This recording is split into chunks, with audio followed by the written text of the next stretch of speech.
Bismillahirrahmanirrahim. Muzammil Rauf Khan here from the Creator Children University, Kotaddu. 10th class, as you know, we are discussing unit number 10, that is simple harmonic motion and waves. Today's we are discussing damped oscillations, the very important long question. 2018 के annual boards के अंदर DigiCom board में first time और second time दोनों times में ये long question आया हुआ है. Define damped oscillation, how the damped motion reduces the mechanical energy. ये आप लोगों का लॉन्ग क्वेश्चन था. What is damped oscillation? The oscillation of a system, in the presence of some resistive force, the oscillation of the system is called damped oscillations. यानी किसी मज़ाहमती force की मौजूदगी में किसी सिस्टम की ऑसिलेशंस जो होती है वो डैम्प्ड ऑसिलेशंस कहला रही होती है. कहने का मकसद ये कि फ्रिक्शन की अगर हम बात करें, friction reduces the mechanical energy.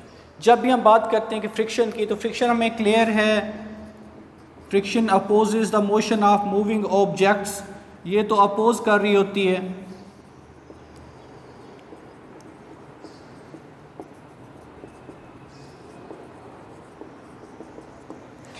कोई भी ऑब्जेक्ट जब हरकत में होता है तो उसकी हरकत को लिमिटेड करने की कोशिश कर रही होती है, वो फ्रिक्शन होती है.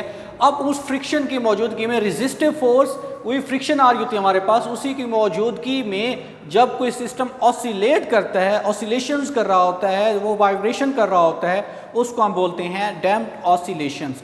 अब फ्रिक्शन ऑटोमेटिकली रिड्यूस करती है मैकेनिकल एनर्जी को.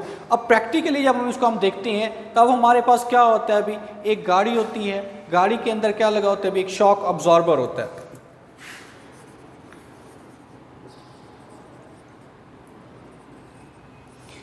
शॉक ऑब्जॉर्बर पिस्टन की टाइप होता है, ये अटैच होता है, एक उसका जो ऊपर वाला हेड होता है वो अटैच होता है किसके साथ भी, गाड़ी की जो कार है उसकी बॉडी के साथ अटैच होता है. दूसरा हिस्सा जो होता है वो हमारे पास नीचे उसके अंदर लिक्विड पाया जाता है, लिक्विड यानी ऑयल उसके अंदर मौजूद होता है शॉक ऑब्जर्वर के अंदर. जैसे ही गाड़ी किसी ब्रेक्स में से, जब हम ब्रेक्स अप्लाई करते हैं, या हमारे पास जो आगे धक्के वगैरह बने होते हैं, रोड ब्रेकर्स जो बने होते हैं, रोड ब्रेकर के ऊपर गुजर रही होती है, तो ऑटोमेटिकली वहाँ पर हमारी स्पीड जो होती है उसको हम डिक्रीज़ करते हैं, ब्रेक्स अप्लाई किए जाते हैं. ब्रेक्स अप्लाई करने का मकसद ये है कि फ्रिक्शनल फोर्स जो है वो हम अप्लाई करते हैं, गाड़ी रुकती है, रुकने पर वो जो हमारे पास शॉक ऑब्जॉर्बर होता है वो up and down movement start कर देता है. उसकी अप एंड डाउन मूवमेंट किसके अंदर होती है, उसके अंदर चूँकि लिक्विड होता है, लिक्विड वो हमारे पास ऑयल होता है, वो ऑयल के ज़रिए उसकी जो मोशन होती है अप एंड डाउन होना स्टार्ट हो जाती है. वो जब up and down motion start करता है तो उसकी जो मैकेनिकल एनर्जी होती है उसे वो कन्वर्ट कर देता है कि इसके अंदर हीट एनर्जी के अंदर. मैकेनिकल एनर्जी कन्वर्ट होती है हीट एनर्जी के अंदर, और उसकी स्पीड जो होती है वो लिमिटेड होती है. इसको हम क्या बोल रहे होते हैं, damped oscillation. In the presence of some resistive force, इस रेजिस्टिव फोर्स की मौजूदगी में the oscillation of the system is called damped oscillation. Oscillation of the system, system की जो ऑसिलेशन, जो हमारे पास वाइब्रेशन होती है, उसे हम डैम्प्ड ऑसिलेशन कहते हैं. What is damped? The friction reduces the mechanical energy of the system as time passes, the motion is said to be damped. Define damped आ जाता है, तो आपने डैम्प को डिफाइन करना है. The friction reduces the mechanical energy. Friction automatically mechanical energy को reduce करती है of the system as time passes. जैसे जैसे वक्त गुजरता जाता है वैसे वैसे फ्रिक्शनल फोर्स बढ़ती है, और उसके लिहाज से क्या होता है, उसकी मैकेनिकल एनर्जी को कम कर रही होती है. And the motion is said to be damped. उस तरह की जो मोशन होती है उसे हम डैम्प्ड बोल रहे होते हैं. अब हमारे पास ये डैम्प्ड की डेफिनेशन होगी. डैम्प्ड ऑसिलेशंस क्या होती है? In the presence of some resistive force the oscillation of the system is called damped oscillation. अगर हम बात करते हैं कि मैकेनिकल एनर्जी हमारे पास रिड्यूस कैसे हो रही होती है, ये हम फर्ज करते हैं कि हमारे पास एक सिस्टम है, ये उसका है डिस्प्लेसमेंट, और ये हमारे पास है उसका टाइम. अब यहाँ से वो जो हमारे पास ऑब्जेक्ट होता है उसकी मूवमेंट स्टार्ट होती है, ये कुछ इस तरह से वाइब्रेशंस अपनी कंप्लीट कर रहा होता है. अब टाइम के लिहाज से उसकी जो वाइब्रेशन होती है वो हमारे पास कम होना स्टार्ट हो जाती है. अब इसको हम क्या बोल रहे होते हैं भी, डैम्प्ड ऑसिलेशंस. यानी ये जो उसका एम्पलीट्यूड होता है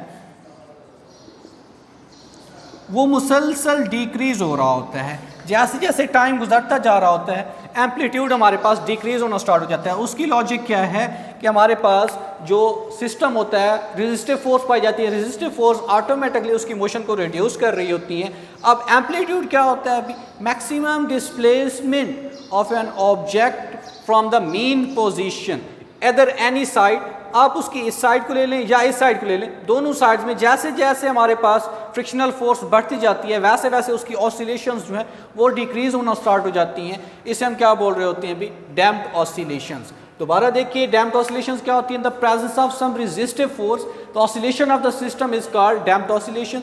उसके बाद जो डैम्प्ड ऑसिलेशंस होती हैं, डैम्प्ड जो होता है वो क्या कर रहा होता है, मैकेनिकल एनर्जी को रिड्यूस करता है, यानी उसका जो एम्पलीट्यूड होता है वो कंटिन्यूसली डिक्रीज होना स्टार्ट हो जाता है। अभी तो friction reduces the mechanical energy of the system as time passes and the motion is said to be damped। ये इंतहाई अहम लॉन्ग क्वेश्चन है, आप लोगों का पहले ही बता चुका हूँ 2018 डीजी खां बोर्ड में दोनों टाइम में आप लोगों का यही लॉन्ग क्वेश्चन आया हुआ था।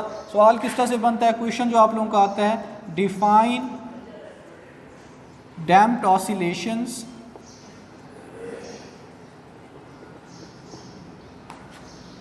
हाउ फ्रिक्शनल फोर्स, या हमारे पास जो होता है damped oscillations, frictional force reduces the mechanical energy.